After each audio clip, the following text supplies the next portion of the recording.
Hello and welcome to the CDO Magazine interview series. I'm Martin Couturier with Saige Consulting, and today I have the pleasure of talking with Sarah Hoffman from AlphaSense. Hi, Sarah. Hey. You know, Everyone's going to be getting more proficient with AI tools as they continue to gain traction in the industry. The tools will continue to advance. You've already mentioned models are getting better. They keep releasing new versions. I admit it's kind of hard to keep up with them all. I feel like I'm always getting checked on what model I'm supposed to be using. But with that, where do you think are going to be the largest transformations in the development of generative AI? Like, how will generative AI reshape the AI landscape? What's interesting to me is that what everybody talks about when they talk about generative AI is, the new models, the models that are going to come out, they'll be even better, even more accurate, fewer hallucinations, which is true. They will keep getting better and better. But like for me, like what I've been watching this space, I guess, since GPT-3, since 2020.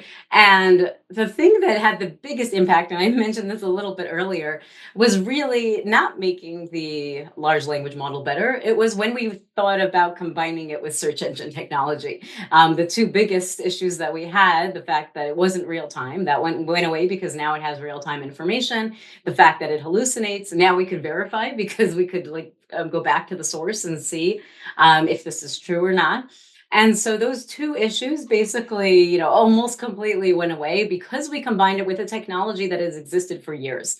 And so to me, I am wondering, let's see what happens when we take what we have today and combine it with yet another technology that's probably going to give us a much bigger bang than just saying, we'll wait for that next iteration to be, it's going to be better, but it's going to be a little bit better, incrementally better. It's going to be interesting to see, I think, over the next couple of years and maybe even this year, how it gets combined with other technologies really to address some of the current limitations.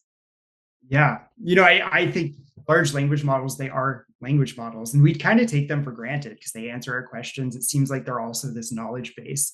But that differentiation, the skill or the tool here is really the language component, not necessarily all the answers that it might have indexed, because as you point out, might be inaccurate, might be outdated, might not be context aware. So adding that context aware data set, like that's a totally different skill that we're combining and leveling up. So I like that. And as a software developer myself, we're always working towards these orders of higher abstraction. So now we have this skill, and as you're saying, how can we piece it together with other skills to make something even better? In that vein of thinking, there is this concept in the AI community that's referred to as artificial general intelligence. Can you talk us through what that stands for, and how? What are your thoughts on the necessary advancements that still need to be bridged before we can achieve something like an AGI? Yeah, so AGI, artificial general intelligence, has been like in the news a lot lately. In my personal opinion, we are not very close to it yet at all. Really, what it is saying we're going to get AI to be, as smart as humans, as intelligent, thinking the same way as humans do, which means that it can then go and do a lot of the things that humans do. And like if you look at how the technology works today, even with the latest and greatest models, sometimes it will say something that, even my children would know. There's no way this is true. They would never say anything like this. And so clearly it doesn't really have like intelligence the way we do. And so that's why I don't think we're anywhere near AGI, because it's not really human intelligence the way it works, by trying to guess like what's the next most likely word that I should say. But I also think that some of this conversation is kind of irrelevant, that even if we never get to AGI, we have something that even today is looks a lot like human intelligence. It will keep making fewer and fewer mistakes, so it'll look even more like human intelligence over the next few years. And practically speaking, does that matter that it's not really human intelligence if it looks a lot like human intelligence and we can use it for a lot of things that humans, are doing and with you working with humans on many, many different tasks? And so I just like think, instead of focusing on, are we ever going to get to AGI? How far is it? Is it 5 years away, 10 years away, 20 years away? Let's like figure out how we can use what we have today. It's going to keep getting better and better, regardless of the AGI conversation, and it's already incredibly useful at helping people do their jobs in more strategic, creative, efficient ways, as we've been discussing. And so, I'm less concerned with when or if AGI will be here than with let's figure out how to take advantage of what we have right now. Yeah, I think that's totally fair. And even if, to your point, like if it is started to pass benchmarks and it's as smart as humans, like it's not going to be the same. At the end of the day, we are biologically, chemically driven. So it's never going to be one for one. And that totally makes sense. So regardless of whether or not it's AGI or just really advanced AI that's super smart, and we've built all these schools or all these skills that we can piece together, how do we ensure that AI remains a force for good? We need to make sure that it works with humanity rather than against it. And what is it that we need to put in place as the capabilities grow to make sure that that is the case? So one important aspect, I think, is really transparency around AI, making sure people know when they're talking to AI, making sure they understand to a certain degree how it's working. And but even beyond transparency, having diverse groups of people who are the ones creating these technologies really does help make sure that it could address more than maybe one person or one kind of person could see. But the other thing is, as you're building this technology, don't forget about the human user. So at AlphaSense, when we've released our generative search, we make sure to talk to our users and how is it working for them. And they've been telling us, I think some of them it's saved them 11 hours and some of them 50 hours a month. But it's really making sure that we're creating something that is helpful to them and that it's something that will be useful, will help them do their jobs better, regardless of their role, whether they're in an investment role or corporate strategy or consulting, like making sure that we could have a tool that really helps the human and is really thinking about that human user, the whole time we're building it.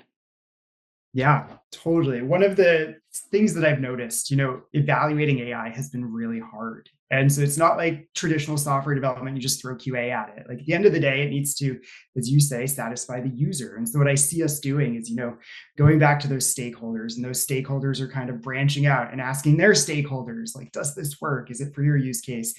Because it's so vast, right? Our solutions are covering so many different capabilities. Gen AI, LLMs, it's not like just a single one thing that you're testing and verifying, does it work? And so going back, anchoring it on the user, on the use case, like that's really why we're building what we're building.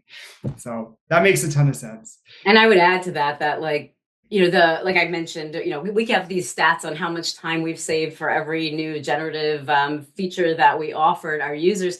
But what is harder to measure, and companies haven't quite figured out how to measure, is how much strategic value have we added? Like maybe there's something that isn't just saving them time; it's an insight they never would have seen before because they just wouldn't have been able to find it. And that's much harder to measure in terms of we added this strategic value for you. It's it exists, but it's not easy to measure today. Yeah. Do you have any ideas of like where to start measuring that? I think it's challenging because like time savings, people could say, "Oh, I used to do this exact same thing, and here's how long it used to take me. Here's how long it takes me now."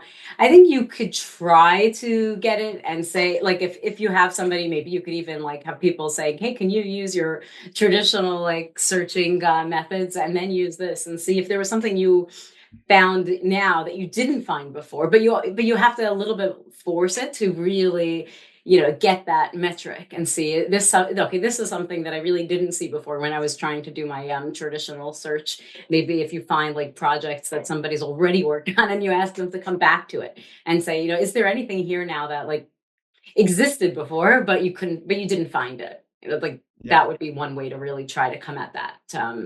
More strategic metrics. Or is there like something that you wouldn't have never even dreamed of asking? Like, is there a risk I'm missing here in this investment strategy? Is there an opportunity I'm not considering? Like something that you wouldn't have even been able to try before, and there's an insight now that you found that there's, no way, you wouldn't have even had a way to try to find that insight before. But you really need to, I guess, have the right types of questions, and the right types of users who are willing to, work with you to think about these types of things. And, maybe everything is something they would have found before. And, now it's just about time savings. But I don't think that's the case. I do think there's going to be significant insights that now they could uncover and, find, and even, by asking follow-up questions and things that you just couldn't do before with traditional search.